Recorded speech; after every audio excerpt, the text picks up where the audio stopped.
MLA बनाया, मंत्री बनाया, डूब के मर जाना चाहिए तेरे को। इस प्रकार की राजनीति आपके बीच में आकर के लोग करते हैं। श्राप देता हूं, ये कैथल की जनता ही श्राप देती है। मैं आपके मंच के, आपके विश्वास से कहता हूं साथियों, मैं ये नहीं कहता आने वाले समय में लीलाराम जीतेगा, सुरेश गर्ग जीतेगा, अशोक जीतेगा, राव सुरेंद्र जीतेगा, कैथल से कोई भी भाई जीतेगा इनमें से, परंतु सुरजेवाला कैथल से एमएलए नहीं बनेगा, चुनाव नहीं जीतेगा।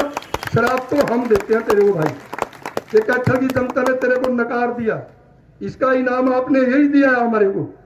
मैं आपको श्राप देता हूं, अपने आप को कहता मैं हरियाणा प्रदेश का मुख्यमंत्री बनूंगा। क्यों बनाए भाई मुख्यमंत्री? आज कैथल वाले ने श्राप दिया, जो गलती से मुख्यमंत्री बन गया सारा हरियाणा ने श्राप देगा। इस तरह की गलती क्यों करेंगे ये लोग? इसलिए भाइयों, इस प्रकार के लोग आपके बीच में आएंगे। मैं तो ऊपर से आशीर्वाद लेकर के आया हूं, राहुल गांधी से लेकर के आया हूं, मैं मुख्यमंत्री बनूंगा। पहले राहुल गांधी को तो दुआ दे आशीर्वाद कहीं से।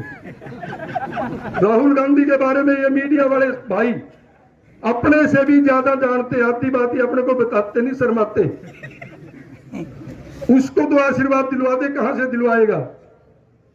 मैं हरियाणा का मुख्यमंत्री बनूंगा, बन लिया भाई, ना नौमन तेल होगा, ना राधा नाचेगी, तो मुख्यमंत्री बना दिया। जिस तरह ये कह दिया था मैं श्राप देता हूं। इसलिए साथियों, इस प्रकार के लोगों से भी आपने आने वाले समय में सजग रहना है। लोकसभा का चुनाव है भाइयों बहनों, और आपने, हमने 36 बिरादरी के भाइयों ने मिलकर के तीसरी बार हिंदुस्तान का प्रधानमंत्री नरेंद्र मोदी जी को बनाना है साथियों, क्योंकि इस आज के हालात में जरूरी भी है। पूरे विश्व के जो हालात आपके सामने हैं उनको देखते हुए हमारे को सभी को जात पात धर्म से ऊपर उठ करके एक होकर के नरेंद्र मोदी को बनाना है। नरेंद्र मोदी को बनाना, ये शपथ लेनी है। जिनको भी वो अपना कमल का फूल दे करके भेज दें लोकसभा में, जब हमारा रिकॉर्ड होगा कि दूसरी बार तीसरी बार भी हरियाणा प्रदेश की जनता 10 के 10 मेंबर लोकसभा बना करके आदरणीय नरेंद्र मोदी जी की जोड़ी में डालने का काम करेंगे। बना दो ना भाइयों, सारे जितने साथी आ रहे, आज संकल्प ले लें कि हमने नरेंद्र जी के लिए काम करना है, नरेंद्र मोदी जी के लिए काम करना है। साथियों, नरेंद्र मोदी जी के लिए काम करना मतलब है हिंदुस्तान के लिए काम करना, भारतवर्ष के लिए काम करना। आने वाले समय में भारतवर्ष के भविष्य को देखते हुए मोदी जी को मजबूत करना है, तभी आप हम सब मजबूत होंगे। देश दिन दुगनी रात चौगुनी तरक्की करेगा। मैं पुनः अपनी तरफ से कैथल समस्त 36 भाई बिरादरी के बहन भाइयों, आदरणीय साथियों, ये आदरणीय मुख्यमंत्री मनोहर लाल जी की जांच परख है। मैं कहूंगा कि उन्होंने बहुत बड़ा निर्णय लेने का काम किया है, और राजनीति से ऊपर हट करके कहता हूं कि सो हरियाणा प्रदेश में आने वाले समय में भारतीय जनता पार्टी को बहुत बहुत फायदा होगा, बहुत राजनीतिक तौर पर पार्टी तरक्की करेगी। साथियों, भाई नायब सिंह जी सैनी आपके हमारे हरियाणा प्रदेश के हिंदुस्तान के सांसद हैं, मिलनसार स्वभाव के धनी है, सरल है, कहीं भी आप रोक करके मिल सकते हैं, कहीं भी आप अपनी बात रख सकते हैं, कहीं भी आप अपनी बात उनको बता सकते हैं, किसी टाइम भी कहीं पर भी उनको आप मिल सकते हैं। इस स्वभाव के धनी है, और मैंने ये बात वैसे नहीं कही, मैं ये बात पूरी ईमानदारी से, निष्ठा से और अपने पूरे राजनीतिक जो हमने तय किया, सफर किया, उसके आधार पर कहता हूं कि आने वाले समय में हरियाणा प्रदेश में भारतीय जनता पार्टी इनके नेतृत्व में बहुत मजबूत होगी। मैं आपके माध्यम से, कैथल जिला वासियों के माध्यम से, हमारे वरिष्ठतम कार्यकर्ता नेताओं की तरफ से आदरणीय मुख्यमंत्री जी को भी बधाई देता हूं कि आपने बहुत सोच समझकर बहुत बड़ा निर्णय लेने का काम किया है। आदरणीय मुख्यमंत्री जी, आप भी इसके लिए बधाई के पात्र हैं। मैं प्रदेशाध्यक्ष जी से भी कहूंगा कि आप भी जिस प्रकार से हम आपको प्रदेशाध्यक्ष जी पान का इक्का मानते थे, जो ताश खेलते हैं वो मान समझते हैं उसको बाद पान का इक्का है, परंतु आज माननीय मुख्यमंत्री जी ने आपको हुक्म का इक्का बना दिया, तुर्क का इक्का बना दिया। आपने भी अपने हरियाणा प्रदेश में इस प्रकार से अपने संगठन को चुस्त दुरुस्त करने का काम करना है।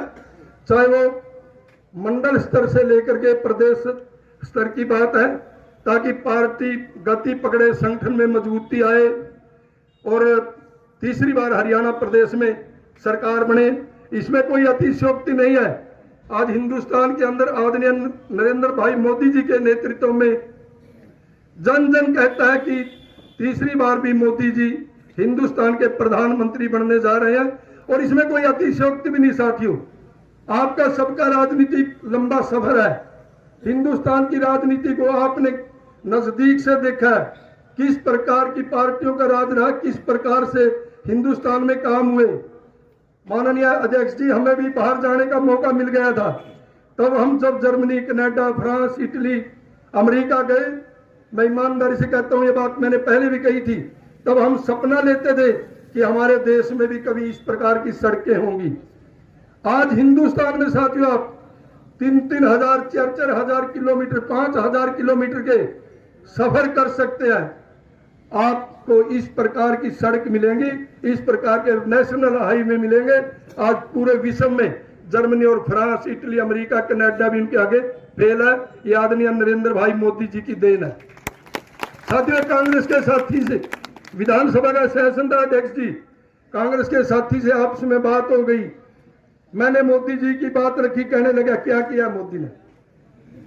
एक बात बता दो कोई आप, मां शर्मा जी, मोदी जी के ऊपर तो मैं तो क्या, कोई भी जो छोटी सी राजनीति करता है किताब लिख सकता है, ग्रंथ लिख सकता है। और शर्मा जी, मैं तो आपकी बोलती बंद कर दूंगा जब मोदी जी के बारे में बोलना शुरू करेंगे। मैंने एक ही बात कही थी साथियों, सड़कों की बात बताई। मैं ईमानदारी से कसम से कहता हूं, कांग्रेस के दूसरे विधायकों ने कहा कि ये लीलाराम सच कह रहे हैं। भाई शर्मा जी, ये बात तो है, हिंदुस्तान में सड़कें तो अव्वल नंबर की बनी है। मैंने उससे आगे कहा था अध्यक्ष जी कि भाई 9 साल से पहले हिंदुस्तान के अंदर एक 12 बोर की बंदूक, खराब में से बहुत ले रहे होंगे, ये 32 बोर का रिवाल्वर बनता था। साथियों, आज हिंदुस्तान के अंदर बड़े बड़े टैंक, तोप, हवाई जहाज, लड़ाकू जहाज, समुद्री जहाज, और एक नहीं, दो नहीं, 70 देशों को आज हिंदुस्तान युद्धक, चाहे तोप है, हवाई जहाज है, लड़ाकू जहाज है, समुद्री जहाज है, उनको आज देश एक्सपोर्ट करता है, विदेशों में बेच रहा है। हिंदुस्तान, आपकी सरकार, आदरणीय नरेंद्र भाई मोदी जी की देन है।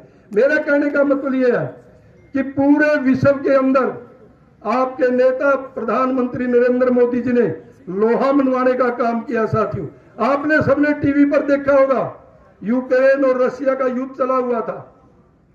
हर टीवी चैनल ने उस बात को दिखाया। मीडिया के साथियों ने बहुत गहराई से, बहुत बारीकी से दिखाने का काम किया कि हमारे हिंदुस्तान के छात्र वहां फंस गए, जो एमबीबीएस के लिए पढ़ने के लिए, एमबीए करने गए हुए थे। तब हिंदुस्तान की सरकार ने, हमारे विदेश मंत्री ने, प्रधानमंत्री नहीं, विदेश मंत्री ने रूस और यूक्रेन की सरकार से आग्रह किया कि 4 घंटे के लिए प्लीज लड़ाई रोक दें, हमारे छात्रों को हम वहां से निकाल करके ले आएंगे। आपको जानकर खुशी होगी साथियों, एक दिन के लिए यूक्रेन और रशिया ने युद्ध रोक दिया, और पाकिस्तान, बांग्लादेश के छात्र भी हिंदुस्तान का झंडा लेकर के वहां से निकल करके आए। किसी ने उनकी तरफ आंख उठाकर भी नहीं देखा। ये आदरणीय नरेंद्र भाई मोदी की देन है। और आज आप विश्व के 200 से ज्यादा देशों में कहीं भी जाओगे, आपको मान मिलेगा, सम्मान मिलेगा। ये देन आदरणीय नरेंद्र भाई मोदी जी की है। और दूसरी तरफ साथियों, पिछले दिनों हमारे अपने नेता, कैथल के एक नेता बोल रहे थे, उनकी 3-4 साल बाद उनकी खींच बाहर निकल के आई, लोगों के बीच में कहता मैं आपको श्राप देता हूं। आपने सबने सुना भी होगा टीवी पर, अखबारों में, मैं आपको श्राप देता हूं कैथल वाले हो। मां भाई 3 बार एमएलए मंत्री बना लिया, तो श्राप तो देगा और क्या करेगा तू। इस प्रकार की साथियों, अगर कैथल वाले भाई उससे पूछे भाई तू भृगु ऋषि है, दुर्वासा ऋषि है, अष्टावक्र ऋषि है, जो तू श्राप देगा, तेरे और तेरे बाप के सारे कामों का तो कैथल जिला के पूरे हिंदुस्तान के लोगों को पता है। तू आज श्राप देने चला, शर्म नहीं आती तेरे को? 3-3 बार, 4-4 बार